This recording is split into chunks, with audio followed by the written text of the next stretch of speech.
What's up, everybody? This is Allout slash Monte, the co-founder of Sugar Bomb here, and I haven't made a video in about 10 months on YouTube because it frustrates the shit out of me and I'm not very good at it. But I figured, what the hell, I'll try to make some now and then to help out the Sugar Bomb channel, and maybe I'll even start posting to my personal channel again, but no promises. But any videos I post on here are going to be, pretty low quality. I mean, like editing wise, Hopefully my what I say makes sense, but I'm not gonna spend a shit ton of time trying to worry about editing and blah blah blah blah blah because it just frustrates the hell out of me. But in this video, I want to talk about Bethesda E3 and make some predictions about what I think is likely to happen and what I think could happen, but maybe isn't as likely. So without any further ado, I'm gonna get right into it.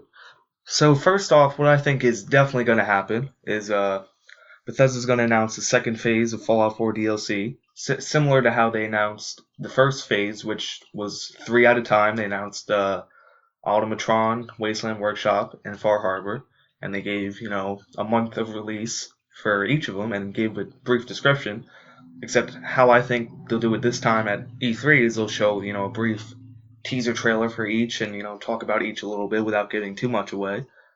And I think it'll probably be similar in scale to the first three, which is they'll have a medium-sized one like Automatron, they'll have a workshop type thing or a really small one like the Wasteland Workshop, and they'll have one large expansion like Far Harbor.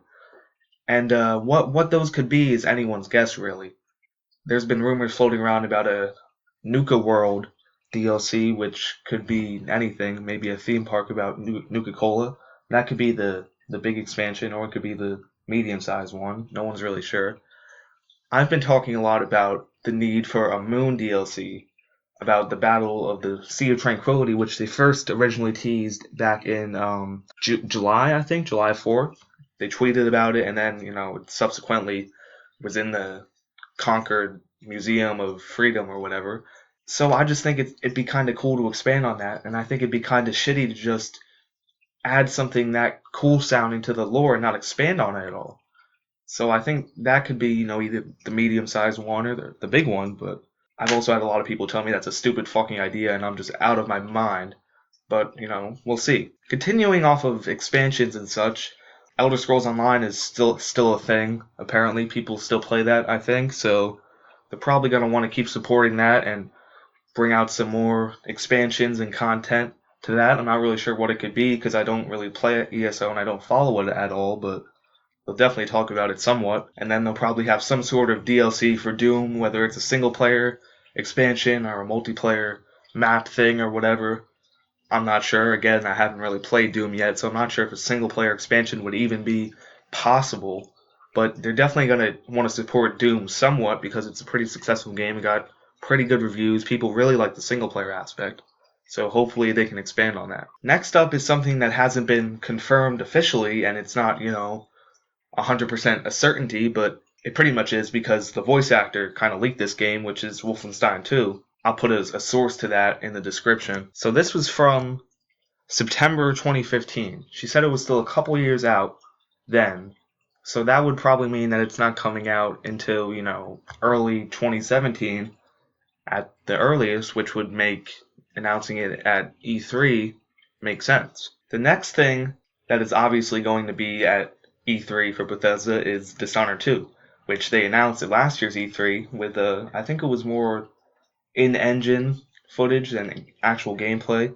So they're probably going to show some gameplay of that here and have a heavy focus on that. That'll probably be the main event, I'm thinking, since BGS is already done pretty much with their hype and Doom's already released and well it'll probably focus on Wolfenstein and Dishonored, but it'll have a heavy focus on Dishonored because that's coming out sooner. So it'll be cool to see more from Dishonored 2. It was recently on the cover of Game Informer. It's very hyped up. It's a sequel to one of the most well-received original IPs in recent memory. So Arcane Studios is going to have some, shoes to fill here. Another thing that I think is very likely to happen is a new game from Tango Gameworks, which made The Evil Within. And this studio, as you might know, was run by the famous Shinji Mikami, I think his last name is, and he was the original creator of the Silent Hill series. So he is very capable and knows what he's doing. So I don't know if it'll be a Evil Within 2, but it'll definitely be something in the survival horror type vein, since that is where Shinji has thrived for his whole career. So it'll be interesting to see what we get from them, considering that The Evil Within came out around the same time Wolfenstein did. So if Wolfenstein is going to get announced, I would surmise that a new Tango Gameworks game will be announced too, and release within a few months of each other. Now, to what could happen, but isn't 100%, likely or not likely at all. Bethesda Game Studios said recently, I think Todd said it, that they have 3 games in the works. One of them is definitely The Elder Scrolls 6, but that means there's probably 2 new IPs, as I doubt they're working on a Fallout 5 yet. But what could those be? No one really knows. People have been speculating a space RPG type thing that's been rumored for a while. A guy named Tidux, who is an industry insider on Twitter, said that was happening like a year and a half ago now. So, maybe Bethesda teases us about that, but usually teases like that aren't their thing. They usually want to wait till the game's, pretty far along and then just announce it and release and have the whole hype train like with Skyrim and Fallout 4. But with this new studio, it could be a smaller type game from them, and maybe they want to market their game differently than the main Bethesda game studio. So it's not out of the realm of possibility. I just don't think it's very likely. The next thing that could happen is that Bethesda licenses another developer outside of their ownership to make a game for them, like they did with Obsidian, with Fallout New Vegas, and they did with some other studios that I'm forgetting at the moment to make games for them, but they didn't own the studio. They could also be doing a Rage sequel maybe from ID if they want to move on from Doom that quickly. I don't know. I don't think that'll happen, but that's a possibility. They could also bring back Prey 2, which was very well received. People were very sad when it was apparently canceled. It had a pretty tumultuous development and a relationship between I forget what studio was making it, and Bethesda was a very strained relationship, and Bethesda was apparently trying to pressure them into coming under Bethesda's ownership, and they didn't want to, and then Bethesda kind of forced the game to be canceled and said it was a lack of quality, but that clearly didn't look like the case from the gameplay we saw. So who knows, maybe they'll hand it off to Arcane or ID or something, and we can finally get that game that everyone really wants. And the last thing that is a possibility, but is probably very unlikely to happen at this E3 at least, is some sort of Fallout spin-off, or maybe even an MMO, which I know is Shudder, but hear me out on this. ZeniMax Online Studios is its own developer, and right now, and ever, they've only been working on The Elder Scrolls Online.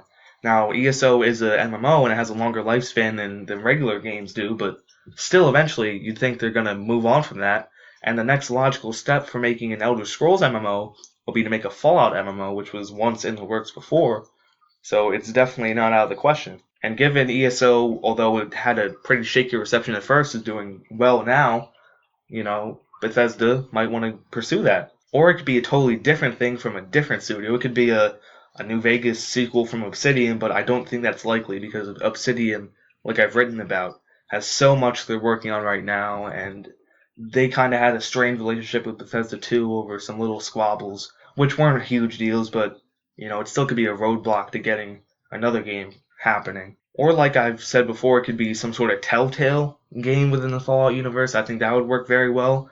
Tight, contained stories about, different vaults or something with heavy focus on the dialogue and the characters, because really that's where Fallout's at its best, is when it focuses on dialogue and characters like Far Harbor did more so than Fallout 4 itself.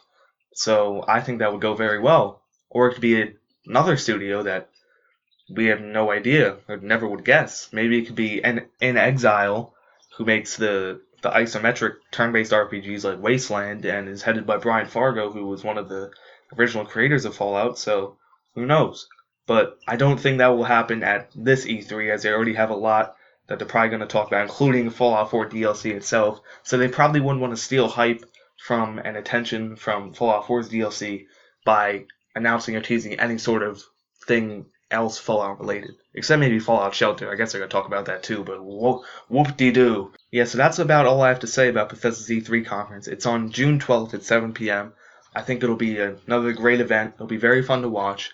I'm sure everyone at Sugarmond will be covering it, and we'll be doing some sort of live streaming, or we'll be writing more articles and more videos as it gets closer. But I think I've pretty much exhausted almost every single option that they could be doing for this year's E3. So let me know if you have any other ideas in the comments for what they could be up to, or go on Sugarbombed and make a thread or post in the forums, or at me on Twitter at @forallout, or at Sugarbombed at SXB Gang. And yeah, I'll see y'all later. Peace.